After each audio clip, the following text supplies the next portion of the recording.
Bab 3306. Kamu juga menelepon. Di dalam warung, si tua tidak ingin bicara lagi.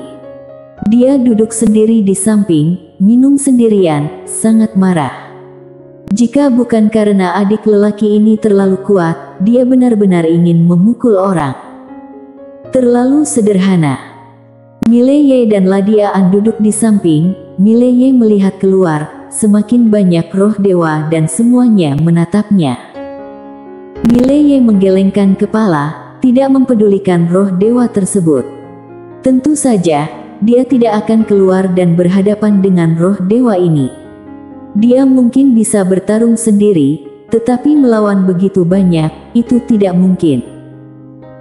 Seolah-olah teringat sesuatu, tiba-tiba Mileye mengeluarkan menara kecil, yang penguasa tak terbatas masih berlatih di dalam menara kecil, sejauh ini belum keluar. Dia merasa penasaran, bagaimana perkembangan kultivasi pria aneh ini. Mungkinkah dia harus mencapai tingkat tak terkalahkan sebelum keluar? Itu mungkin.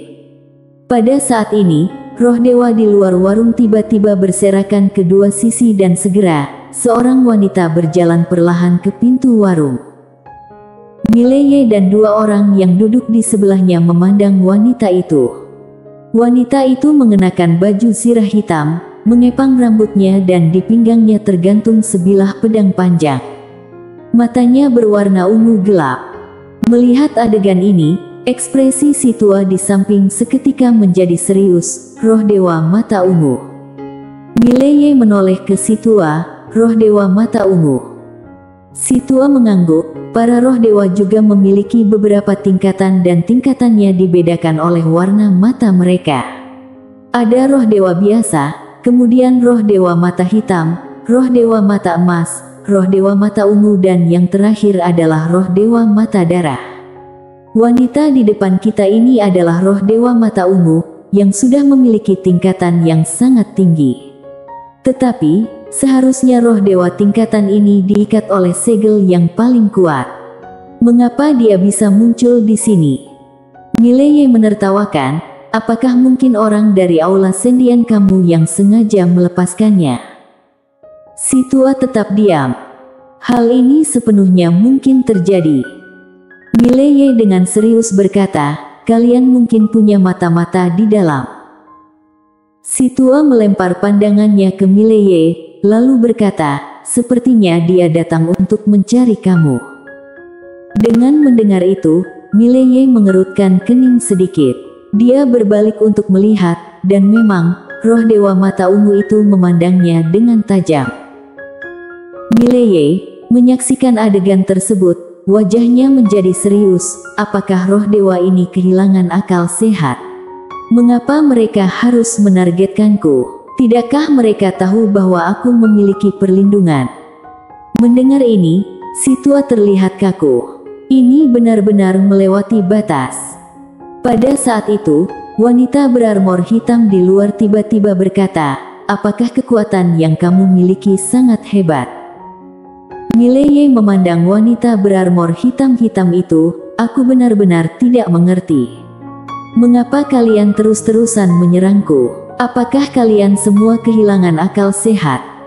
Wanita berarmor hitam itu dengan tenang berkata, apa masalahnya jika kami tidak menyukaimu? Mileye tersenyum, hanya satu lawan satu. Wanita berarmor hitam itu menatap Mileye, keluar. Mileye berkata dengan serius, tidakkah kamu akan menyerangku secara berkelompok? Wanita berarmor hitam itu menganggap remeh, haruskah kita menyerangmu secara berkelompok? Mileye tertawa, mari bertarung. Saat suara itu terdengar, dia langsung menuju keluar warung. Pada saat yang sama, lelaki tua itu tiba-tiba berkata, Tuan Muda Ye, dia sengaja menarikmu keluar. Mileye mengangguk, aku tahu. Si tua dengan serius berkata, saat kamu keluar, sulit untuk kembali masuk. Dan, jika mereka menyerangmu secara berkelompok. Mileye tersenyum, asalkan mereka berani menyerangku secara berkelompok, aku akan memastikan mereka binasa hari ini. Setelah mengatakan itu, dia keluar dari kios. Si tua melihat Mileye dan terdiam. Memang benar, memiliki perlindungan membawa keberanian. Berbicara tanpa ketakutan. Memiliki cakupan itu sangat bagus. Mileye keluar dari warung, wanita berarmor hitam itu melihatnya, melambaikan tangannya dan sekitar para roh dewa langsung mundur. Wanita lapis baja hitam itu berkata, "Ayo." Dengan itu, dia langsung berubah menjadi sinar hitam yang melesat ke langit. Mileye juga mengubah dirinya menjadi sinar pedang yang menyusul. Di dalam warung, si tua melihat kedua orang di langit, merenggangkan alisnya. Di tengah bintang, wanita berarmor hitam menatap Mileye dan seketika itu juga, pedang di pinggangnya keluar dari sarung. Ses. Pada saat itu, ruang waktu sekitar langsung terkoyak oleh cahaya pedang. Di kejauhan, mata Mileye sedikit menyipit, tiba-tiba ia mengeluarkan pedangnya. Dur. Cahaya pedang dan cahaya pisau bertabrakan dan kekuatan mengerikan langsung meletus dari langit. Gur. Dalam sekejap, seluruh langit langsung menjadi gelap gulita. Sementara itu, Mileye tiba-tiba menghilang dari tempatnya. Di kejauhan, wanita berarmor hitam itu memiringkan kedua matanya, tiba-tiba melangkah maju dan kemudian dengan kerasnya dia mengayunkan pedangnya, potong. Ses. Cahaya pisau yang tak terbatas tiba-tiba meletus dari depannya. Gur. Mileye terpental ribuan meter oleh satu pukulan pedang ini dan begitu dia berhenti, momentum yang menakutkan dari pedang itu segera menyelimutinya, kemudian, satu pukulan pedang lagi diarahkannya padanya. Saat pukulan ini mendarat, kekuatan yang kuat langsung membuka Nowhere World dan keduanya memasukinya. Mileye menyipitkan matanya, di dalam dirinya, jiwa pedang dunia tiba-tiba meluap. Ger. Selembar cahaya pedang segera menyapu seluruh Nowhere World. Tidak lama kemudian, suara ledakan terus-menerus terdengar dari dalam dunia Nowhere, dengan ribuan pisau ringan dan pedang saling beradu. Meskipun kedua belah pihak berada di Nowhere World, kekuatan luar biasa mereka telah mempengaruhi ruang dan waktu di arena secara serius. Perlahan tapi pasti, cahaya pedang Mileye berubah menjadi merah darah. Kekuatan garis darah. Mileye saat ini telah mengaktifkan kekuatan garis darah. Ini sudah sangat serius. Di depan pintu warung, Ladiaan melihat ke dunia tiada dengan ekspresi serius. Roh dewa berpupil ungu itu, kekuatannya tidak bisa dianggap enteng.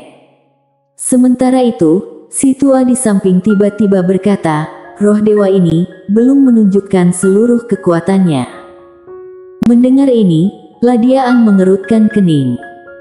Tua itu melanjutkan, dia telah terlalu lama tersegel, kekuatannya belum pulih sepenuhnya. Sambil berkata demikian, dia berhenti sejenak, lalu berkata, mengapa para roh dewa ini mengincar Tuan Muda Ye? Ladiaan menggeleng, dia juga tidak tahu mengapa para roh dewa begitu keras menargetkan Mileye. Pada saat yang sama, di Nowhere World, aura mengerikan meledak. Seluruh dunia tidak berada dalam kekacauan. Melihat pemandangan ini, wajah semua dewa menjadi serius. Di dalam World, Mileye dan wanita lapis baja hitam berhenti, dengan jarak ribuan meter memisahkan keduanya. Mileye memegang pedang biru gaib, tubuhnya memancarkan aura yang menakutkan. Tidak hanya itu, pedang biru gaibnya juga berubah menjadi warna merah darah karena pengaruh kekuatan garis darah. Wanita berarmor hitam menatap Mileye, matanya dingin dan belati di tangannya sudah penuh dengan goresan. Itu adalah hasil dari serangan pedang biru gaib. Pada saat ini, wanita berarmor hitam tiba-tiba membuka telapak tangannya dan perlahan pedang panjang di tangannya menghilang. Kemudian, tiba-tiba, dia perlahan-lahan merengkuh dengan tangan kanannya. Dengan gemuruh, tiba-tiba muncul pusaran hitam di telapak tangannya. Di kejauhan, Mileye mengerutkan kening, merasa waspada. Pada saat yang bersamaan, banyak jiwa pedang dunia mulai memasuki pedang biru gaibnya. Pada saat itu, wanita berarmor hitam tiba-tiba berubah menjadi cahaya hitam dan menghilang di tempat. Dengan cepat, ketika wanita berarmor hitam muncul di atas kepala Mileye, sebilah panjang tiba-tiba terbang keluar dari pusaran hitam di tangannya. Mileye mengernyit, mengangkat tangannya dan langsung menebas dengan pedangnya. Dengan benturan keras, cahaya pedang dan cahaya pisau meledak dan dalam sekejap, keduanya mundur puluhan ribu meter. Ketika wanita berarmor hitam berhenti, banyak jiwa pedang dunia tiba-tiba meluncur menuju ke arahnya. Wanita berarmor hitam melihat dengan licik dan dengan tangan kanannya, dia membuat gerakan miring. Set! Suara saringan, cahaya pisau membanjiri langit dalam sesaat. Hus! Semua pedang dunia berhasil ditahan. Pada saat yang sama, wanita berarmor hitam itu mundur puluhan ribu meter. Setelah wanita berarmor hitam berhenti, Mileye membuka telapak tangannya dan semua pedang dunia langsung kembali ke tangannya. Mileye menatap wanita berarmor hitam, bersiap-siap untuk berbicara, tetapi tiba-tiba, wanita itu mengangkat kepala dan berkata, aturan hukum nyata ilusi. Set! Dengan suara gemuruh, di atas kepalanya, ruang waktu tiba-tiba terbelah dan segera, satu mata berwarna merah muncul perlahan. Aturan hukum nyata ilusi. Melihat adegan ini, wajah tua di dalam warung seketika berubah drastis, gemetar saat dia berkata, aturan hukum nyata ilusi, bagaimana mungkin dia bisa memanggil aturan hukum nyata ilusi. Di langit, wanita berarmor hitam menatap Mileye, bunuh dia. Pada saat itu, Mileye melirik aturan hukum nyata ilusi tersebut, pergi. Aturan hukum nyata ilusi melirik Mileye tanpa ragu-ragu, berputar dan menyatu dengan ruang hampa, kemudian menghilang. Sialan! Setelah melihatnya dengan pasti, ini adalah orang yang tidak bisa diganggu. Wanita berbaju hitam. Perintah dan perintah hukum ilusi yang nyata segera lolos. Saat melihat adegan ini, ekspresi wanita berarmor hitam menjadi sangat gelap, dia menatap Mileye dengan tatapan penuh keraguan. Mileye melirik wanita berarmor hitam dengan ketidakpuasan, jika ingin bertarung, kenapa harus menyuruh orang lain? Wanita berarmor hitam tak berekspresi, memangnya ada masalah jika menyuruh orang? Jika tidak suka, kamu juga bisa menyuruh. Mileye langsung berkata, Lydia. Dengan suara bergemuruh, ruang waktu di samping Mileye langsung terbelah, seketika, seorang wanita melangkah keluar. Bersambung.